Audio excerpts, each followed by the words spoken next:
홍수환이는 4번 다운됐는데 다시 일어났습니다. 악한 자가 망하는 것은 이해가 되는데 의인이 망했다면 좀 이해하기가 힘듭니다. 그것도 한두 번이 아니고 7번 망했다. 성경에서 7, 7은 완전 숫자입니다.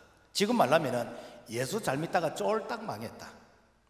좀 더 심하면 하나님 믿다가 교회 다니다가 쫄딱 망했다 그러더라 라고 한다면 여러분, 누가 이렇게 교회를 다니겠으며 그리고 예수를 믿겠습니까? 물론 우리가 잘 되기 위해서 예수 믿는 건 아닙니다만은 영혼이 잘 되면은 잘 되고 강건한 것이 하나님의 약속입니다. 우리는 지난 몇 달 동안 혼돈의 세계에서 살았습니다.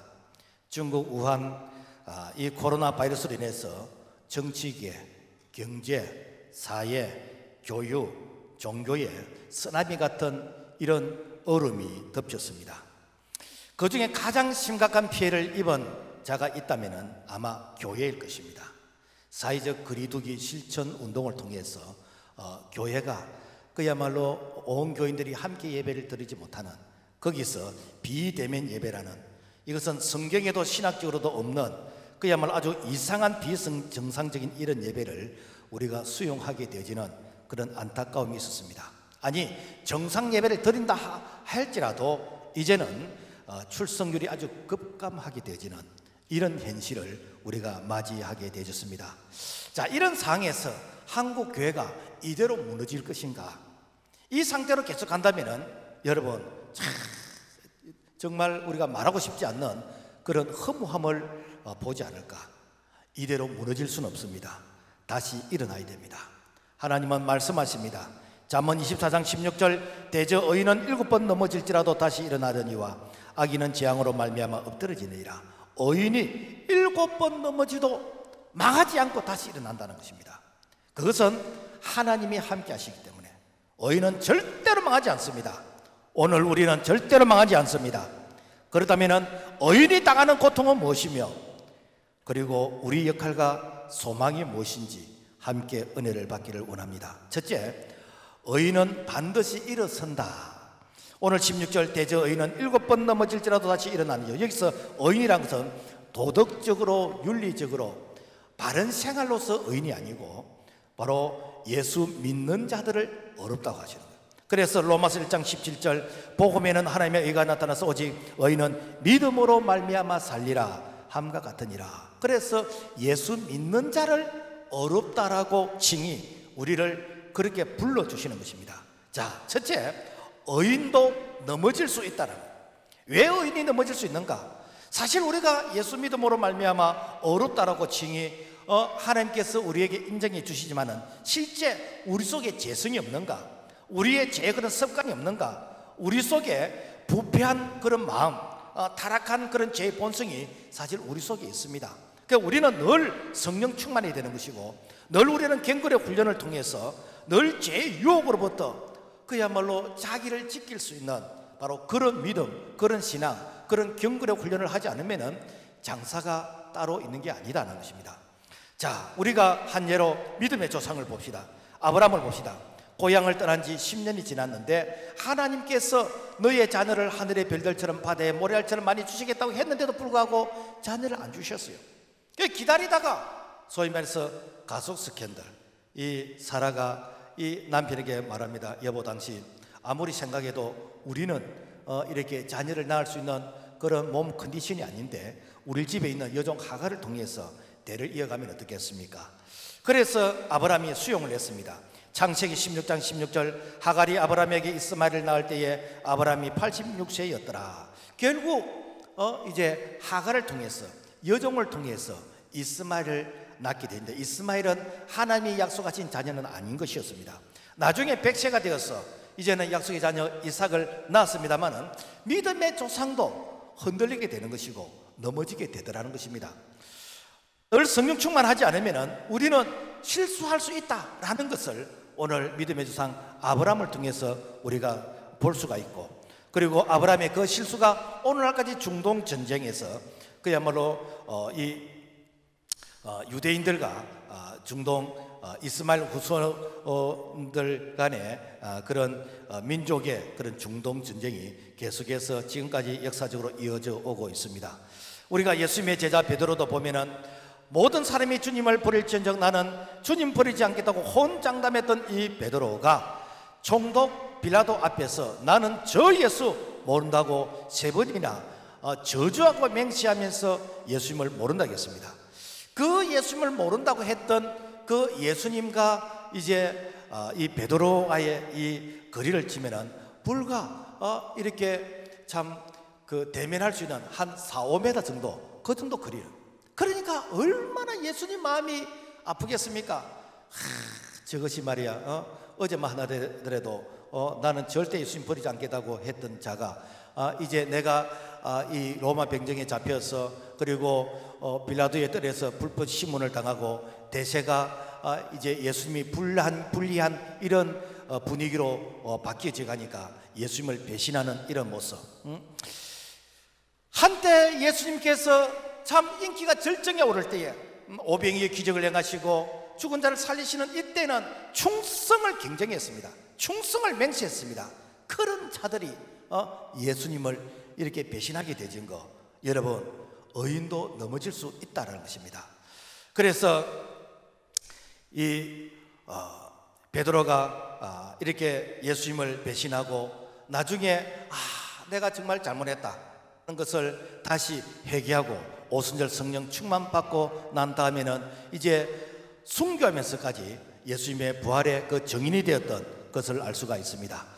예수님께서는 요한복음 15장에서 너희가 나를 떠나서는 아무것도 할 수 없다 라고 하시면서 우리가 늘 주님께 붙어 있지 않냐면은, 늘 우리가 말씀에 붙어 있지 않냐면은, 말씀과 기도로 붙어 있지 않냐면은 베드로도 넘어지는데 오늘 우리도 넘어질 수 있다라는 것을 보여주고 있습니다. 자, 그 다음에 의인은 하나님께서 일으키신다는 것이죠. 하나님은 왜 의인이 넘어지는 것을 보고 계실까? 아니, 한두 번 넘어졌을 때에 하나님께서 일으켜 주시면 되지 왜 7번 넘어지도록 보고 계실까? 나중에 일으켜 주시지 말고 처음부터 안 넘어지게 하면 되지 않을까? 우리가 뭐 이런 생각들을 좀 가지게 되어집니다. 아니 왜 병주고 약주 처음부터 안 넘어지게끔 하면 되지 왜 7번이나 넘어지도록 해? 뭐 이런 생각이 들지요. 우리가 여기에 대한 질문에 대한 해답이 요한복음 11장에 보면은 예수님이 사랑하시던 나사로가 병들어 죽게 되었습니다. 그래서 예수님, 우리 오라버니가 지금 이제 병들어서 죽게 되었는데 예수님 오셔서 좀 고쳐달라고. 근데 예수님께서 안 가셨어요. 안 가시는 그 사이에 이 나사로가 죽었고, 죽은 것으로 끝난 것이 아니라 그야말로 장례를 치르고 나흘이 되어서 썩어서 냄새가 나고 몸에 구더기가 생기는 그런 행편이었습니다. 자, 그런데 예수님께서 나흘이 됐을 때에 이제는 그 나사로 집에 이제 오시는 것이에요. 그러니까 참 마리아와 마르다가 예수님 이제 오시면 어떻게 합니까? 오시려면 좀 일찍 오시든지 이제는 죽어서 썩어서 냄새가 납니다 라고 하면서 예수님 앞에 지금 말라면은 막 닦아 씌우는 것입니다. 그때 예수님께서 내 친구 나사로가 지금 잠자고 있다, 깨우러 가자. 응? 그래서 예수님께서 나사로를 향해서 나사로야 나오라 라고 했을 때 그야말로 나사로가 죽은 자가 다시 살아나게 되어지는 이런 놀란 일들을 경험하게 되었습니다. 자, 그렇다면은 아니 예수님께서 왜 나사로가 죽어서 썩도록 왜 기다리고 계시느냐? 아니 뭐 죽기 전에 이렇게 고치시면 얼마나 좋겠습니까? 또 죽어도 금방 바로 이렇게 고쳐주셨더라면, 살려주셨더라면 이렇게 장례도 치르지 않고 얼마나 좋았을까? 그런데 꼭 이렇게 장례를 치르고 나서 그리고 몸이 썩었을 때 그때에 왜 예수님께서 이렇게 살리셨을까? 뭐 우리가 이런 여러 가지 궁금한 부분들을 생각해 볼 수가 있습니다. 만약에 나사로가 그야말로 숨 넘어가기 전에 예수님께서 고치셨다라고 하면은 처음에는 예수님 감사합니다라고 했겠지만은 조금 지나면은 죽을 병이 아닌데 괜히 내가 호들갑을 떨고 괜히 겁먹었네. 예수님 안 오셔도 그 집에 있는 먹는 약 그거 먹고 이렇게 이렇게 몸 관리하면은 낫을 병인데 괜히 내가 겁을 먹었네라고 하면서 어쩌면은 합리화를 시킬 수가 있습니다. 그런데 죽었어, 썩었어, 냄새가 나. 7번 넘어졌어. 이제는 완전히 넘어졌어. 완전히 죽었어. 이때에 예수님께서 살리셨어요. 그러면은 변명을 못합니다. 어느 누구도 변명하지 못합니다. 성경은 뭐라고 말씀하고 있는가? 요한복음 11장 40절 예수께서 이르시되 내 말이 너가 믿으면 하나님의 영광을 보리라. 나사로가 사는 것은 하나님의 영광을 위한 것이란 것이죠.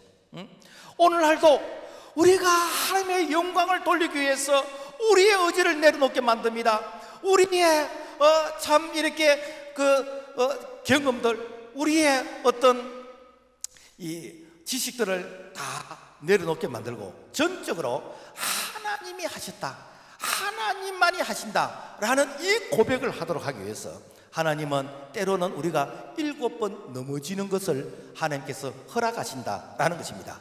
그래서 고린도서 4장 7절 말씀 보면은 우리가 이 보배를 질그릇에 가졌으니 이는 심히 큰 능력은 하나님께 있고 우리에게 있지 아니함을 알게 하려 함이라.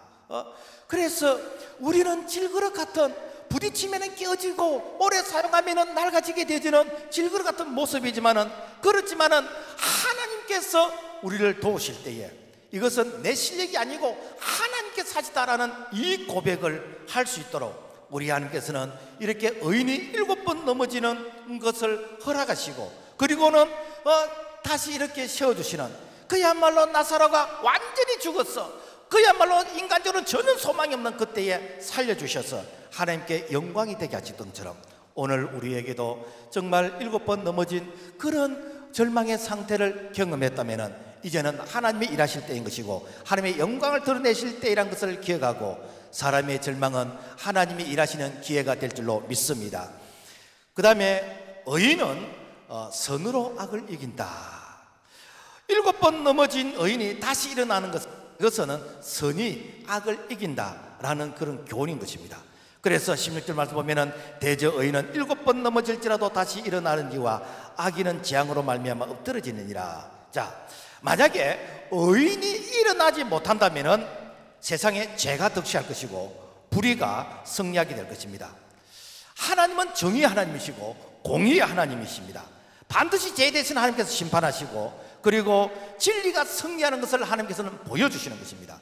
그렇기 때문에 하나님은 비록 우리가 좀 답답하고 우리가 좀 이렇게 지루하게 느껴지는 부분이 있다 할지라도 최후의 승리는 바로 선이 악을 이기는 것을 하나님께서 만인들에게 보여주시는 바로 정의의 하나님, 공의의 하나님이시라는 것을 하나님께서 이렇게 보여주시는데 우리가 예수님이 십자가에 달려 죽으신 것은 예수님께서 죄가 있어서 죽으신 건 아니에요. 악한 마귀가 이렇게 예수님을 십자가에 이렇게 죽게 이렇게 한 것입니다. 자, 여기서 예수님이 그 죽음으로써 끝났다면은 마귀의 승리, 불의의 승리가 될 것입니다. 그러나 죽은 삶 안에 부활하심으로 말미암아 예수님의 이 부활은 의인으로서 불의한 자를 향해서 이제는 승리하시다는 것을 이렇게 증명 보여주시는 것입니다. 그래서 로마서 8장 34절 말씀 보면은 누가 정죄하리요 죽으실 뿐 아니라 다시 살아나신 이는 그리스도 예수시니 그는 하나님 우편에 계신 자요 우리를 위하여 강구한 자시니라. 그래서 예수님의 이 부활은 그야말로 이 의인이 이 죄로부터 불의로부터 승리하셨다라는 것을 이렇게 보여주시는 바로 산 증거시다라는 것입니다. 우리가 요셉도 보면은 요셉이 형들로부터 미움을 당하고 물 없는 웅덩이에 빠뜨림을 받게 되는 것이고 나중에는 애굽 상인의 인신매매로 팔려가게 되어지는 그야말로 요셉의 생애는 엄청난 고난의 그런 연속이었습니다. 그렇지만 하나님은 요셉을 형통케 하여서 이 요셉이 애굽에서 국무총리가 되게 하셨는데 자, 요셉이 만약에 그야말로 팔리 가서 바람과 함께 이름도 없이 사라져 버렸다고 하면은, 그러면은 이 요셉의 형들이 봐라 우리가 완전 범죄를 했다라고 하면서 그들이 이제는 참 불의가 승리한 것처럼 이렇게 생각을 했겠지만은, 그렇지만은 하나님께서 이 요셉을 국무총리가 되어서 이 애굽에서 바로 왕 다음에 그야말로 권세를 가지게 했어요. 그리고는 이제 7년 풍년과 7년 흉년이 이제 들었는데, 흉년의 때에 자기 형제들이 양식을 사러 왔을 때에, 그때에 요셉이 자기 신분을 드러내게 되집니다. 당신들이 판 요셉입니다 라고 했을 때 그들이 두려워서 이제는 우리가 죽었다 하면서 벌벌 떨고 있을 때, 형들이여 근심하지 마소서. 형들이 나를 파는 것이 아니라 하나님께서 우리 형들을 구원하시기 위해서 나를 앞서 보내서 이렇게 준비하게 하셨습니다. 여러분, 선이 그야말로 악을 이기는 현장인 것입니다. 그래서 시편 34편 19절의 말씀 보면은 의인은 고난이 많으나 여호와께서 그의 모든 고난에서 건지시는도다. 그래서 우리가 의인이 인내해야 될 이유가 있습니다. 요셉은 13년을 인내했습니다. 오늘 우리가 인내하면 반드시 하나님께서는 선이 악을 이긴다는 것을 오늘 우리 자신을 통해서 보여주시기 때문에 우리가 절망하지 말고 우리가 인내하면서 하나님의 때를 기다려야 될 줄로 믿습니다. 다니엘과 세 친구도 마찬가지입니다. 다니엘이 풀무불 속에도 들어가고 사자굴 속에도 들어가고 그야말로 참 언제 죽을지 모르는 그런 위기를 경험하게 되었습니다. 만약에 이 다니엘이 그야말로 사자굴 속에 들어가서 사자밥이 되어서 죽어서 없어버린다든지 풀무불 속에서 타서 이렇게 죽어버렸다면은 그러면 어떻게 됩니까? 그야말로 불의가 승리하는 것입니다. 그렇지만은 그런 그야말로 불가능한 가운데서도 이 다니엘이 살아남을 수 있었던 것은, 이것은 하나님이 함께 하셨다. 그래서 다리오 왕이 이런 고백을 합니다. 다니엘 6장 26절 말씀 보면은 내가 이제 조서를 내리노나 다니엘의 하나님 앞에서 떨며 두려워할지니 그는 살아계시는 하나님이시요 그는 구원도 하시며 건져내기도 하시며 하늘에 서든지 땅에 서든지 이적과 기사를 행하신 이로써 다니엘을 구원하여 사자 입에서 벗어나게 하셨습니다. 이방 나라의 왕 다리오 왕도 다니엘의 하나님 앞에서 두려워하면서 떨면서 그분은 구원하신 자라고 입술로서 고백할 수 있었던 것은 바로 이 선이 부린다는 것을 이렇게 이방 이 다리오 왕의 입으로서 고백하게 하신 것입니다. 욥도 마찬가지입니다. 당대 하나님이 인정하시는 동방의 의인이었습니다. 그러나 사탄의 시기로 인해서 그야말로 이 욥이 재산 잃고 이제는 가족 잃고 친구 잃고 온몸이 병들어서 그야말로 살 소망마저 끊어진 그런 상태였습니다. 여기서 끝나버렸다면 이 사탄의 이 마귀의 승리가 될 것입니다. 그렇지만 욥기 42장에 가서 하나님께서 욥을 다시 회복시켜 주시는 것입니다. 욥기 42장 10절 말씀 보면은 여호와께서 욥의 공경을 돌이키시고 여호와께서 욥에게 이전 모든 소유보다 갑절이나 주신지라. 여러분, 동방의 의인이 여러분 망한 것이 아니라 하나님께서 다시 이렇게 세워주시는, 그래서 정의가 그야말로 의인이 불의를 향해서 승리한 것을 선포하게 하신 것입니다. 성경은 교훈합니다. 골로새 4장 8절 우리가 사방으로 우기쌈을 당하여도 쌓이지 아니하며 답답한 일을 당하여도 낙심하지 아니하며 박해를 받아도 버림받지 아니하며 거꾸로 당함을 당하여도 망하지 아니하고 넘어져도 일어나고 죽어서도 다시 산다는 것은, 이것은 하나님께서 함께 하시는 그런 의인의 그런 승리라는 것입니다. 오늘 참 교회가 여러 모양으로 많은 어려움을 당하고 있습니다. 이런 시기 때 참 말을 하고 싶어도 참 말하는 것 그 자체가 또 다른 어떤 빌미를 제공할까 싶어서 어찌 보면은 교회는 입 막고 이 손발이 묶인 상태에서 무차별하게 그야말로 공격을 당하고만 있는 이런 현실인데, 분명한 것은 하나님께서 이 정의가 불의 앞에서 승리하게 하시는, 진리가 승리하게 하시는 것을 하나님께서 때가 되매 보여주시고 반드시 하나님께서 승리하게 하시는 것을 우리가 경험하게 될 줄로 믿습니다. 그러나 악인은 엎드러진다 그랬습니다. 잠언 24장 16절 악인은 재앙으로 말미암아 엎드러지느니라. 대저 행악자는 장래가 없겠고 악인의 등불은 꺼지리라. 악인이 엎드러진다는 것은 넘어지면 이렇게 줄 자가 없다라는 그런 뜻입니다. 여러분, 우리가 참 흔들리고 그리고 우리가 넘어질 때 옆에서 이렇게 위로해주고 격려해주고 기도해주고 또 손잡아주고 이렇게 주고 하면은 다시 우리가 용기를 낼 수가 있습니다.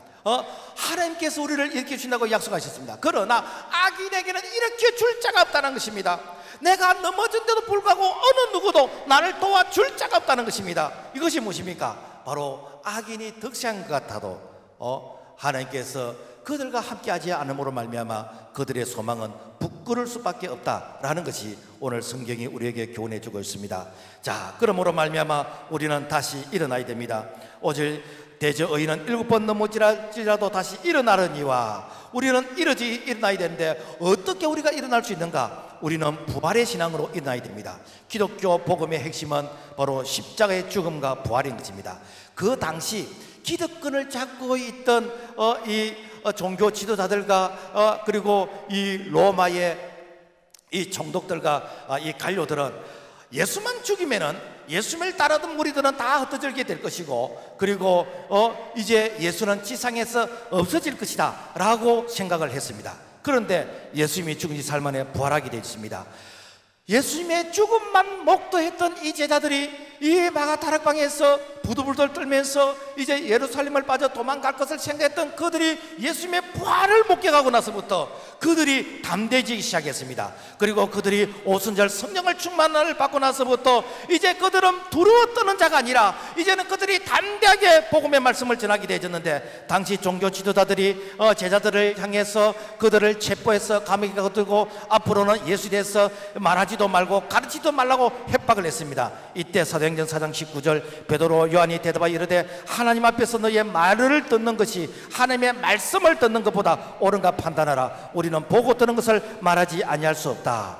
제자들이 두려움에서 용감하게 이렇게 그 담대한 믿음의 신앙이 바뀐 것은 그들이 부활을 그들이 목도하고, 그리고 부활하신 예수님께서 성령으로 그들 가운데 찾아오시고 그들 가운데 임재하신 걸 경험한 이후로부터 그들이 어떤 역경, 그런 환경, 그리고 위협 앞에서 그들이 굴복하지 아니하고 담대하게 예수가 그리스도라고 증거할 수 있었던 것은, 이것은 바로 부활의 신앙이라는 것입니다.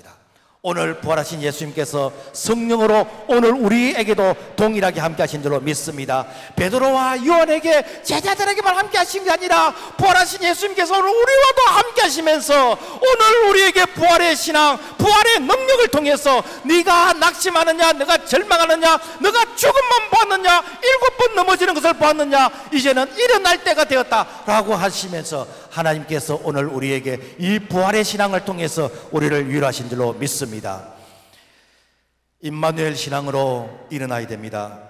오늘 우리가 설교 전에 보았던 1977년 홍수환 이 선수가 WBA 패드급 이 챔피언에 도전했던 그 영상인데, 여러분 인터넷에 들어가면 풀 영상으로 볼 수 있습니다. 보면은 참 감동이 되어지고, 야, 나도 저렇게 하면 희망이 있다라는 이런 생각이 들게 되어지는데, 그때 당시에 이 챔피언은, 카라스키아는 11전 11KO, 그래서 별명이 지옥에서 온 악마라는 그런 핵 주먹이었습니다. 그래서 오늘 영상이 이렇게 조금 시간상 이렇게 편집이 되는데, 그 1라운드를 보면은 야, 몇 라운드 가겠나 그럼 불안해요. 2라운드에 가서 이렇게 4번이나 다운이 됩니다. 그래서 3라운드 가면은 KO 안 되겠나, 모든 사람들이 그야말로 불안한 모습으로 이렇게 바라보았습니다. 이때에 이 홍수환 그 트레이너가 이 사각 그 링 코너에 앉아 있는 홍수환이 기대보고 이렇게 말을 했대요. 야, 오키가 보고 있어. 웃는 사람은 그 시대를 이해를 합니다.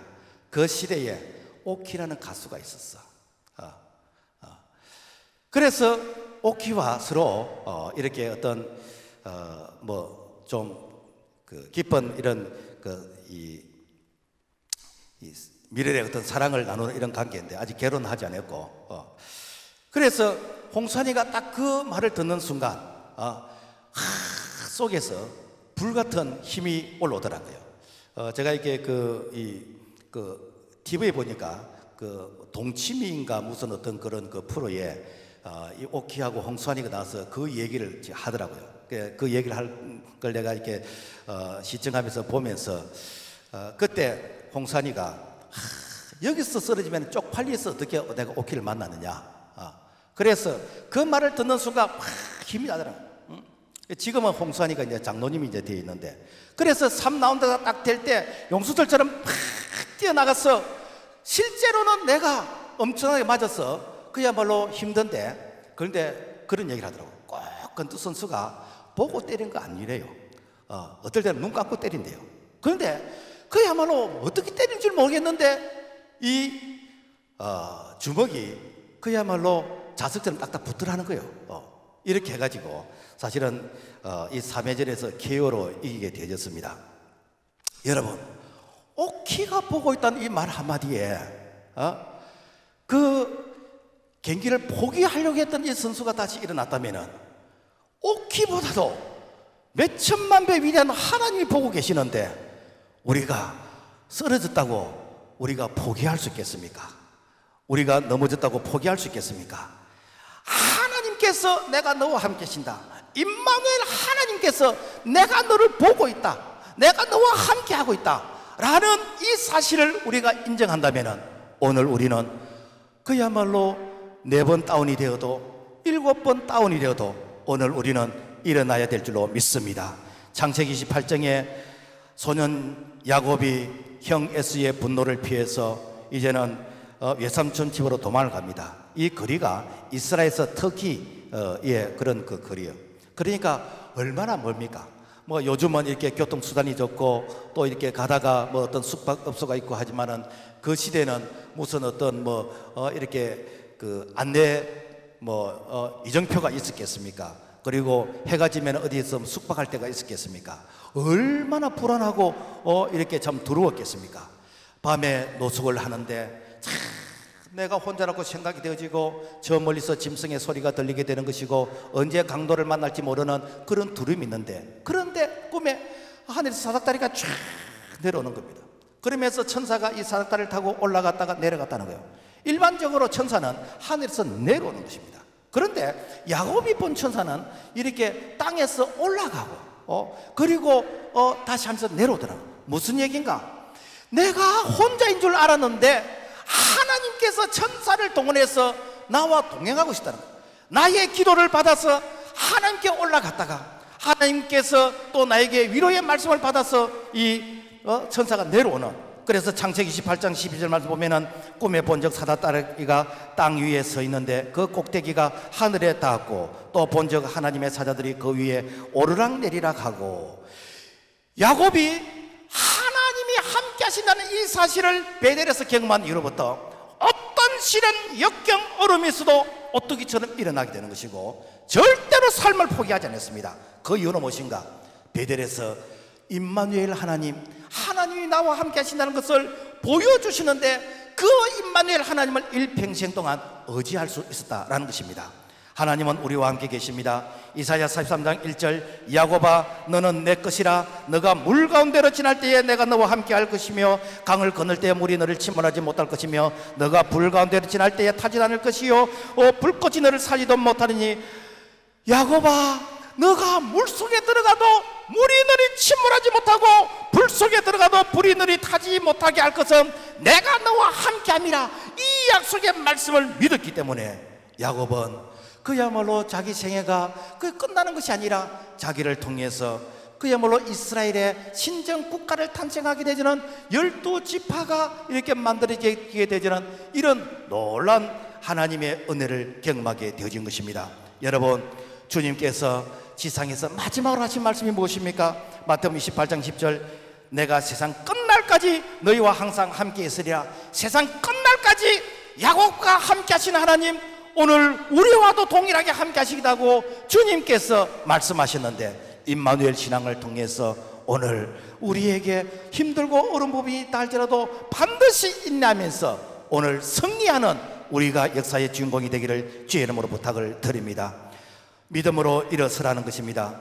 마가복음 2장에 보면은 예수님께서 중풍병자에게 내가 너에게 이르노니 일어나 너 상을 가지고 집으로 가라 하시니 그가 일어나 곧 상을 가지고 모든 사람 앞에서 나가거늘 중풍병자는 걷지를 못하는 자나요. 그래서 남의 도움에 의해서 들것에 의해서 참 예수님 앞에 이렇게 오게 되어졌는데, 예수님께서 그 중풍병자에게 뭐 침을 놨다든지 무슨 어떤 약을 쓰다든지 그게 아니에요.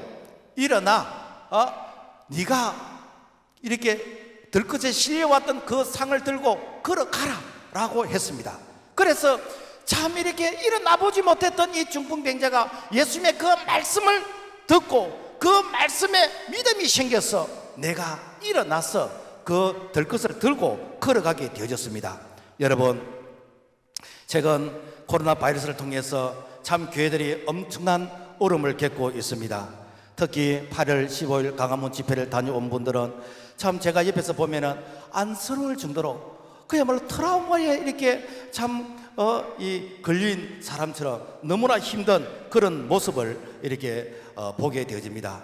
그래서 참 내 이렇게 전화번호를 어떻게 알았는지 전화를 해서 강제 검사를 받으라 그러고, 요즘은 뭐 이렇게 KT를 통해서 이동통신을 통해서 우리의 위치가 다 이렇게 추적이 된대요.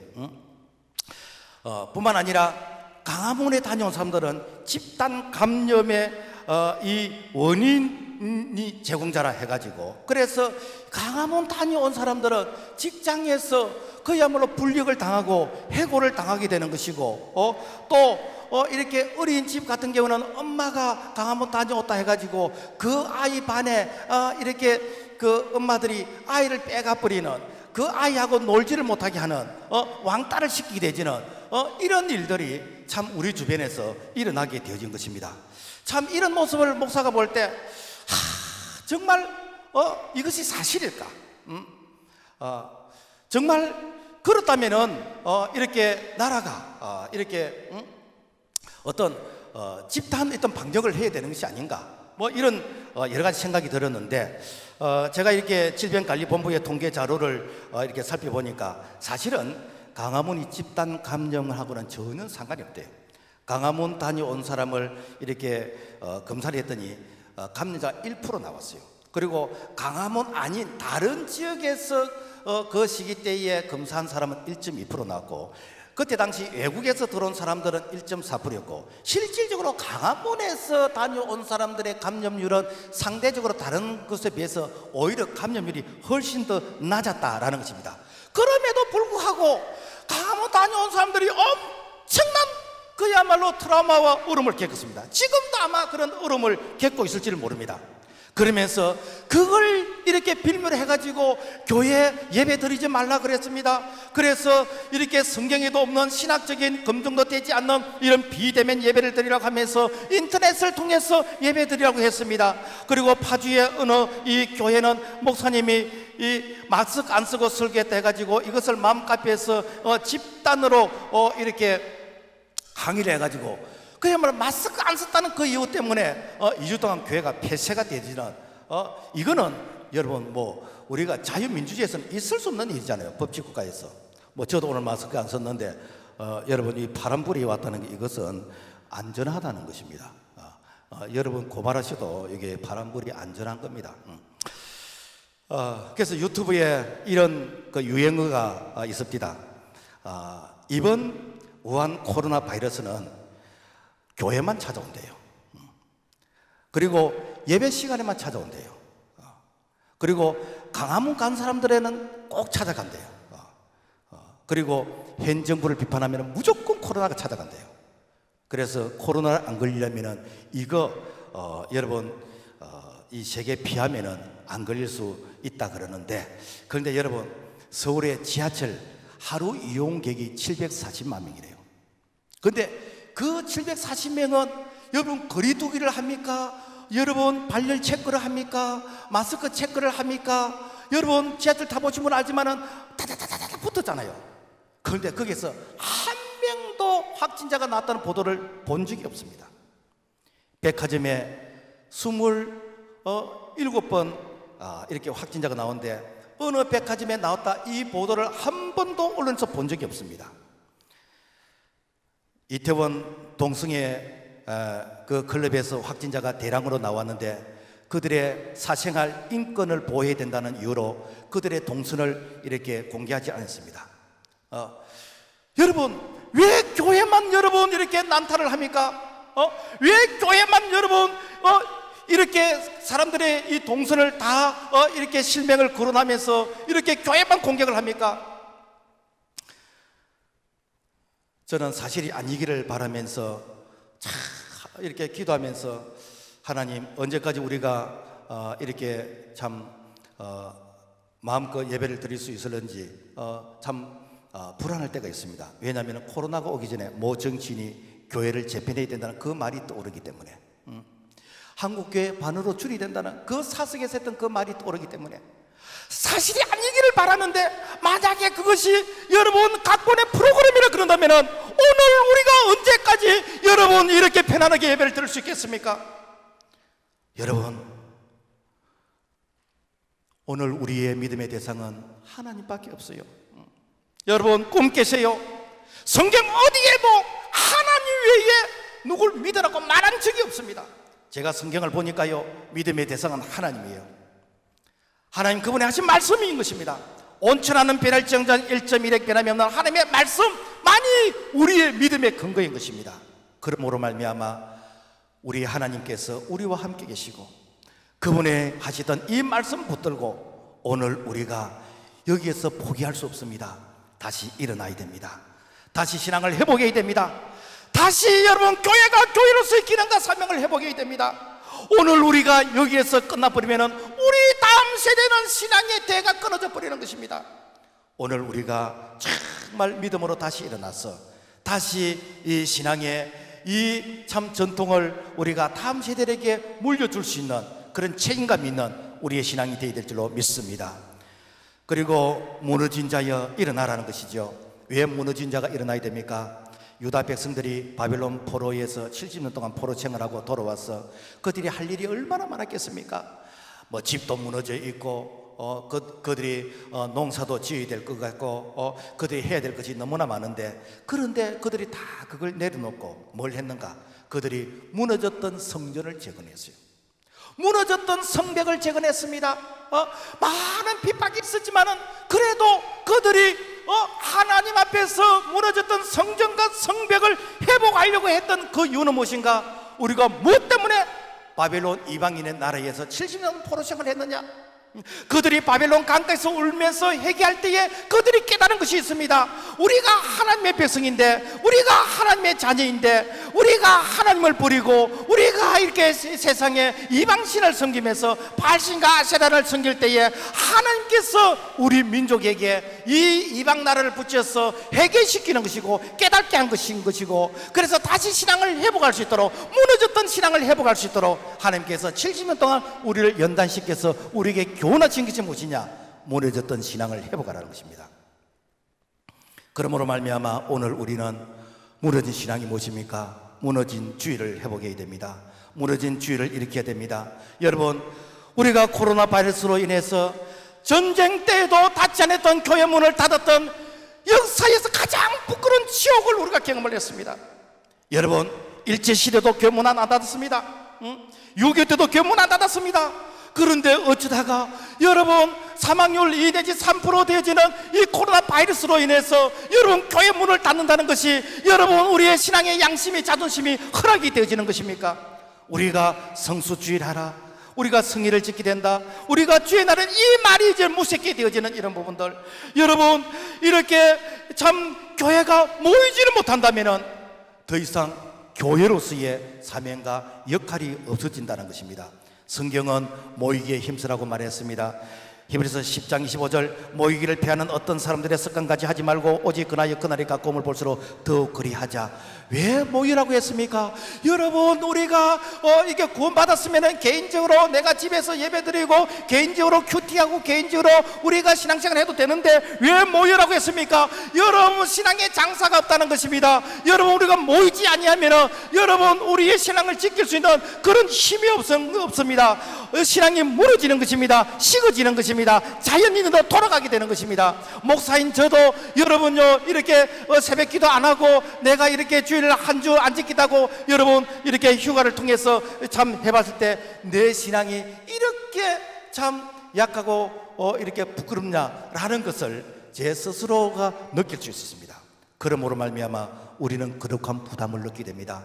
늘 우리는 이렇게 간섭을 받아야 됩니다. 누가 안 나왔는지 셀 리더가 이렇게 전화하고 이렇게 챙기고 늘 이렇게 간섭을 받으면서 이렇게 밀려가고 끌려가고 옆에서 이렇게 붙잡아주고 이렇게 해야 되는 것이 우리의 연약한 자의 모습이기 때문에, 그래서 우리가 무너졌던 주의를 다시 일으켜서 다시 회복하는 것이 오늘 우리가 정말 7전8기의 그런 신앙이 될 줄로 믿습니다. 무너졌던 예배를 일으켜야 됩니다. 여러분, 교회의 기능이 5가지가 있는데 그 중에 가장 중요한 게 무엇인가? 예배입니다. 예배가 없는 교회는 교회로서의 존재 가치가 없습니다. 아무리 뭐 코로나가 어쩌고, 아니 앞으로 코로나보다 더 센 그런 전염병도 올 수 있습니다. 그러하다 할지라도 여러분, 예배를 포기하는 것은 더 이상 우리가 그리스도인이기를 포기하는 것과 마찬가지입니다. 우리가 바른 예배를 해보게 됩니다. 정상적인 예배를 해보게 됩니다. 하나님은 예배한 자를 찾고 계신다고 했습니다. 요한복음 4장 23절, 아버지께서는 자기에게 이렇게 예배한 자들 찾으신다고 했습니다. 왜 찾습니까? 보면 되는데 가짜 예배라는 것입니다. 바른 예배가 아니라는 것입니다. 성령과 진리로 드려지는 예배를 하나님께서 찾으신다는 것입니다. 오늘 우리가 정말 하나님께서 찾으시는 예배자, 하나님 예배자가 여기 있습니다. 성령과 진리 안에서 드리는 이 예배, 오늘 우리가 하나님의 마음을 시원케 드릴 수 있는 예배를 이렇게 세우는 오늘 우리가 7전8기의 주인공이 되기를 주의 이름으로 부탁을 드립니다. 무너진 신앙을 일으켜야 됩니다. 복음이 예루살렘에서 온 유대로 그리고 이제 사마리아 땅까지 전파되진데, 이 복음의 역사를 쭉 보면은 예루살렘에서 이제는 지중해를 건너서 로마로 가고, 그리고 유럽을 복음화시키고, 다시 대서양을 건너서 남미와 이게 북미를 이렇게 복음화시키고, 그리고 태평양을 건너서 이제 이게 한국으로 와서 다시 이제 백투 예루살렘으로 이제 들어가게 이게 되어지는데, 물론 뭐 이렇게 동남아의 부분적으로 이렇게 복음이 먼저 전해지게 되었습니다만은, 큰 틀을 보면은 이렇게 이제 복음이 흘러가게 되어진 것입니다. 그래서 영국은 이 복음의 역사가 한 1500년이 넘습니다. 그러니까 1500년이 넘는 이 영국의 이 기독교 문화, 기독교의 역사는요 정말 화려합니다. 한때 세계에서 제일 많이 선교사를 보내던 그런 나라가 영국인 것입니다. 그런데 이 영국 교회가 이 차별금지법을 수용하고 동성애를 수용하면서 영국 교회가 삽시간에 무너져 버렸습니다. 우리가 얼마 전에 동영상을 봤습니다마는 그 역사와 전통이 있던 그 교회, 그 교회가 술집으로 바뀌어버리고 카바레로 바뀌어버리고, 그 교회 십자가가 이렇게 참 이렇게 철거되지는 그런 비참한 모습을 우리가 보게 되었습니다. 그래서 영국 교회가 그야말로 아이가 태어나면 유아세례 받기 위해서 교회 가고, 또 장례를 이제 참 치르기 위해서 죽을 때 교회 가게 되는 것이고, 이것이 영국 교회 현주소라는 것입니다. 여러분, 그러면 한국 교회는 예외겠습니까? 우리 한국 교회는 아직 선교 140년도 안 됐습니다. 그런데 한국 교회가 급속하게 무너지고 있습니다. 만약에 여기에서 좀 더 이런 현상이 더 이렇게 진행이 되어지고, 여기서 차별금지법과 동성애까지 만약에 이렇게 법으로 통과된다면 한국 교회가 영국 교회처럼 안 된다는 보장이 있겠습니까? 영국은 1500년 동안 지켜왔는데 한국 교회는 150년도 못 지켜서 무너져 버리는 이런 현상을 여러분 누가 아니라고 말하겠습니까? 오늘 우리는 여기서 포기할 수 없습니다.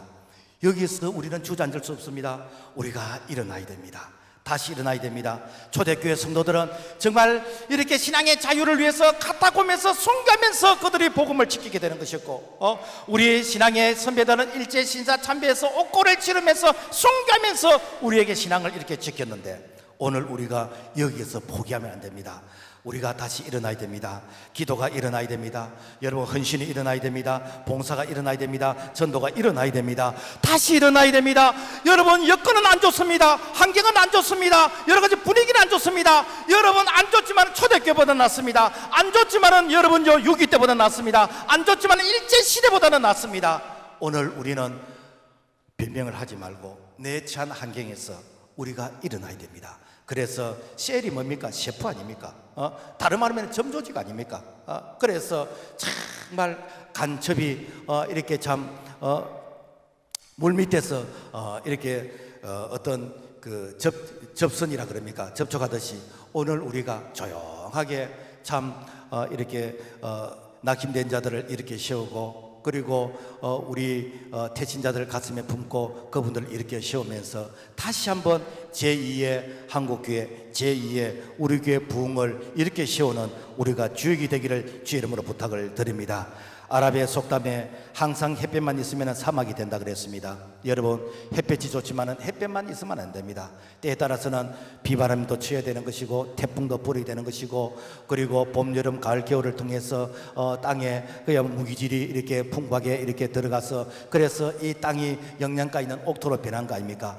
오늘 우리에게 이 얼음은 다시 한번 신앙의 가치, 다시 한번 예배의 소중함, 다시 한번 우리의 신앙의 전통의 그 중요성을 우리에게 깨워주는, 어쩌면 우리가 이런 가정이 없다 그러면은 지극히 당연하다 생각하는 것이고, 어쩌면 우리의 신앙이 현실적인 신앙이 되어서 어쩌면 우리가 생색을 내는 그런 모습이 될 수가 있는데, 정말 우리가 하나님 앞에 이 예배 드리는 것을 감격적으로 예배를 드리게 되어지는, 감격적으로 우리가 찬송하면서 기도하는, 다시 식었던 가슴을 뜨겁게 하고 다시 무너졌던 우리의 신앙을 이렇게 세워서 다시 한번 하나님의 나라를 이 땅 위에서 우리가 건설하고 확장하는 일에 우리 모두가 쓰임받기를 주의 이름으로 부탁을 드립니다. 말씀을 맺겠습니다. 세상에는 세 종류의 사람이 있다고 합니다. 한 사람은 넘어지지 않는 사람인 것입니다. 글쎄요, 어떤 사람이 넘어지지 않을까? 그러나 넘어져도 일어나는 사람이 있습니다. 그리고 넘어지면 못 일어나는 사람이 있습니다. 오늘 우리는 넘어져도 일어나는 사람, 하나님께서 우리와 함께 하시기 때문에 우리가 부활의 신앙을 가지고, 비록 우리가 흔들리고 비록 우리가 넘어진다 할지라도 다시 오토기처럼 일어나서 하나님께서 우리를 부르시는 그날까지 부름의 사명을 위해서 달려갈 수 있는 그런 이 시대에 정금 같은 믿음, 이 시대에 보석 같은 우리의 믿음의 산 증인이 될 수 있기를 주님의 이름으로 부탁을 드립니다.